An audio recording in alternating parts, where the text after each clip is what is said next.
Gente, voltei para falar da terceira parte do livro Em Defesa de Cristo. Quase um mês depois, não está sendo fácil, né? Acabei terminando o livro já faz um tempo, mas não consegui vir aqui gravar esse vídeo. E agora eu me permiti ter esse tempo para finalizar esse vídeo, essa temática, né? Para finalizar o tema desse livro, Em Defesa de Cristo. Então, a terceira parte do livro, ele vai tratar só sobre a ressurreição de Jesus, certo? E vai tratar esse evento como o principal evento da igreja primitiva e central de todo o cristianismo. Então, primeiro, como ele vai investigar como isso aparece na história, quais são os relatos que existem para além da Bíblia, certo? Os relatos históricos dos historiadores da época e os manuscritos que compõem os evangelhos e o Novo Testamento, que fala sobre o surgimento dos primeiros cristãos, né? Então, ele vai tratar isso com muito cuidado, por isso que ele separa uma parte todinha do livro só para isso.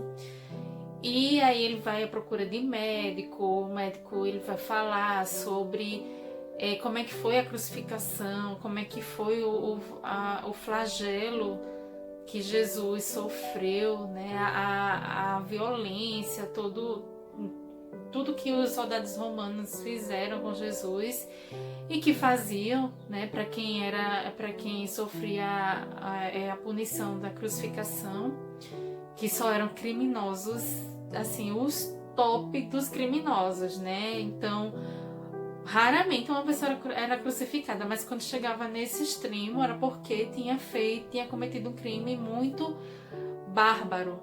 E tanto é que o modo de executar era tão bárbaro quanto, né? Então, no julgamento daquelas pessoas, Jesus mereceu ser crucificado, né?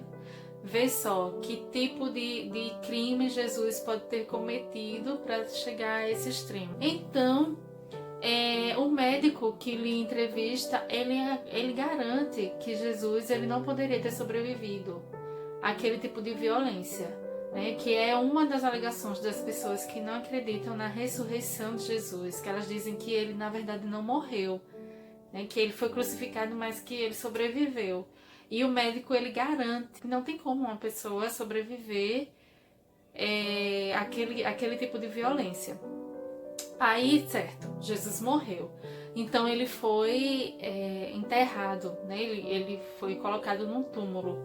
Mas os relatos também mostram que o túmulo foi encontrado vazio, né? Então ele foi investigar os escritos que falam sobre isso, sobre a história do túmulo vazio e das pessoas que viram Jesus após a crucificação dele, né? Então, morrer, ele, assim, com certeza ele morreu, né? Não tem como ele ter sobrevivido àquilo. Então ele ressuscitou. Se algumas pessoas viram ele após a crucificação, é porque ele ressuscitou.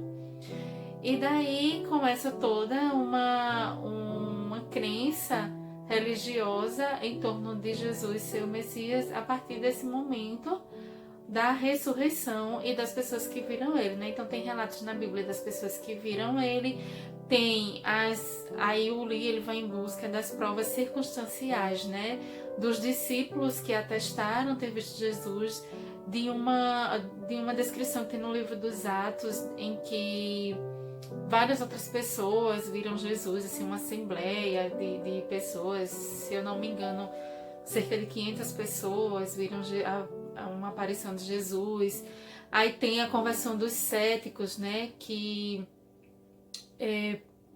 o mais famoso que a gente conhece é de Paulo, a conversão de Paulo, que Paulo era um judeu, doutor das leis, ele conhecia muito as leis judaicas também, e ele perseguia os cristãos, até que ele encontrou Jesus ressuscitado e ele se converteu. Então essa é a mais famosa conversão que a gente conhece, mas tem outras pequenas também, né, como a de Tiago, que o livro do Lee menciona. Tiago é conhecido como um irmão de Jesus, né, irmão ou primo, mas ele tem um parentesco com Jesus. E Tiago, ele era uma das pessoas que menos acreditava em Jesus. Até quando ele seguia Jesus, ele tinha lá as dúvidas, né? Ele ficava meio cabreiro, assim, ficava meio envergonhado de ver Jesus falando o que falava. E ele se convenceu verdadeiramente depois de ter encontrado Jesus ressuscitado. E aí, tanto é que ele vira um apóstolo do cristianismo, ele é perseguido, ele é martirizado, ele sofre, e que foi uma das coisas que fez o Lee também levantar aqui essa hipótese, né, que os apóstolos de Jesus, os primeiros apóstolos e os primeiros cristãos, eles tinham muito a perder em acreditar em Jesus, muito a perder, que eu falo materialmente, né? Então eles eram perseguidos, eles sofriam, muitos foram mortos, né? Mortes muito bárbaras, e eles não tinham nada a ganhar com isso. E por que então pregar uma coisa se fosse mentira, né? Então ele vai fazer essa análise. E aí ele vai também discutir a questão da tradição judaica, né? Ele diz assim, que na época de Jesus e até antes, existiam vários tipos de povos, né? Os assírios, os babilônicos, enfim, e os judeus. Aí ele falou assim, todos se perderam, né? Hoje em dia a gente mal vê assim, falar de outro tipo de povo daquela época, mas os judeus a gente ainda escuta. Por quê? Os judeus, eles são muito apegados à tradição religiosa também, né? E era muito difícil para eles assim quebrar um rigor, uma tradição, uma crença. Eles não faziam isso facilmente. No entanto, após Jesus ter sido ressuscitado e ter aparecido para várias pessoas, judeus e gentios, muitos judeus, eles deixaram o judaísmo e passaram a seguir o cristianismo, né? Formar as primeiras comunidades cristãs. Então Lee, ele analisa que isso era muito difícil para um judeu daquela época fazer isso. E até hoje né? A gente vê famílias judias, elas têm muita resistência com o Novo Testamento, com a história de Jesus. E naquela época principalmente. Então, como é que isso ia acontecer com milhares de judeus, pessoas que abandonaram a sua crença, a sua fé maior, né? E cometeram, assim, entre aspas, esse desatino para poder crer em um homem que dizem que ressuscitou e tal, se isso não tivesse realmente acontecido, né? E aí ele faz essas análises. E aí o Lee também vai enfatizar como que uma crença, o surgimento de uma igreja, ela foi tão forte e tão poderosa, baseada em um fato que os céticos ainda hoje creem ser fictício, ser ilusão. Ele quis dizer assim, que ao longo da história isso não ia se sustentar, e se sustenta, né? Então ele até tem uma frase que eu achei engraçada, assim, que ele diz... quantas pessoas você vê colocando o nome dos filhos de Nero, né? Por exemplo, Nero é um personagem da história romana e tudo. Você vê as pessoas batizando animais com esse nome, e os seus filhos de Paulo, Pedro, Lucas, Mateus, né? Então é uma frase engraçadinha, assim, irônica, que ele comenta no livro, mas para dizer o peso da importância do surgimento do cristianismo, do surgimento do cristianismo, e como isso é importante para a história, como isso tem um conteúdo forte que se sustentou ao longo de milênios, né? A gente já está indo para o terceiro milênio com essa firme proposta do cristianismo, tá certo? E aí o Lee, no final, ele vai falar sobre aquilo que fez ele se convencer, né? Então ele, no início, ele era cético e ao término do livro, na verdade ele não se converteu assim que concluiu as investigações, né? Passou um tempo, ele foi analisar tudo o que ele tinha descoberto e como aquilo tinha, e o que é que ele ia fazer com aquilo, né? E daí ele disse, tá, tudo bem, eu acredito. Realmente eu vi que eu preciso ter mais fé para ser ateu do que crer na vida, na morte, na ressurreição, no perfil messiânico de Jesus. O que é que eu faço com isso? Eu vou crer. Ele foi em busca de uma experiência mais de fé mesmo, uma experiência com Deus, e ele se converteu. Mas mentalmente, psicologicamente, ele foi convencido por duas coisas, que aí ele descreve aqui no fim, né? Todo o relato histórico, toda a verdade histórica que ele pôde comprovar, né? Pesquisando arqueologia, a história, a medicina, e, enfim, os dados palpáveis que ele conseguiu adquirir com essa investigação, e tempo. Eu achei interessante porque ele falou assim, que o tempo em que essas coisas foram escritas era muito perto da época que Jesus viveu para ser uma lenda. Porque como é que se constituem as lendas? As lendas, elas precisam de tempo para existir. Então, assim, eu vou dar um exemplo. Eu tenho uma crença, aí a minha geração, né, tem aquela crença, então a geração do meu filho vai absorver aquela crença de mim, e assim sucessivamente. No mínimo, precisa de 2 séculos, né, 200 anos, para que uma coisa que eu inventei, vamos falar das invenções, uma coisa que eu inventei, ela vire uma verdade lendária, né? Mas o Lee, ele observou que a história de Jesus, ela foi contada tipo 30 anos depois que ele tinha sido crucificado.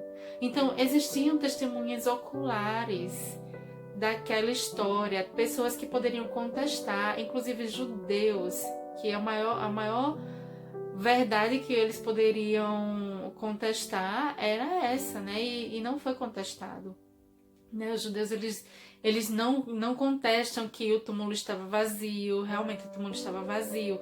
Eles até falam assim que foi roubado e tudo, mas não existem provas de que esse corpo foi roubado.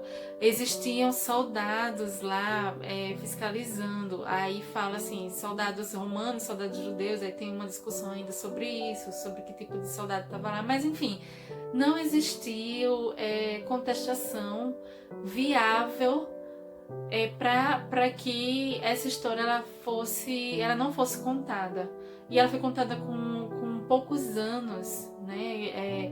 Um tempo muito pequeno para se criar uma lenda. Não se cria. O Lee, ele observou, como ele é pesquisador, enfim, ele observou que uma lenda ela não se estabelece em tão pouco tempo, com a presença de pessoas vivas que foram testemunhas oculares daquele fato e ainda estavam ali para validar ou não aquele relato que estava sendo feito, né? Então isso também fez o Lee dar muito crédito à história.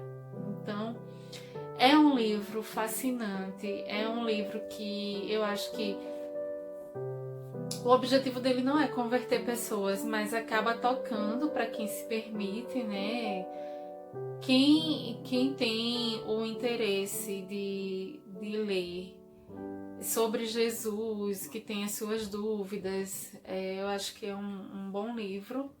Ele acabou sendo bem comercial, então tem também o livro das pessoas céticas, dos ateus, né? Acho que quem aí não acredita também pode até comparar, fazer um comparativo. Mas eu acho que é um livro fantástico. O Lee foi muito instruído, foi muito feliz em ter elaborado esse livro. Segundo ele, o objetivo dele inicialmente não era fazer um livro, ele fez a pesquisa pessoal, né? Então ele ia guardar para si. Foi quando a esposa sugeriu que ele escrevesse isso um tempo depois, né? Não foi assim logo na sequência. E aí ele elaborou um projeto do livro e apresentou uma editora. O editor, ele deu ideias de como é que ele poderia escrever aquilo. E assim o livro é sucesso de público mundialmente. Ele tem outros livros.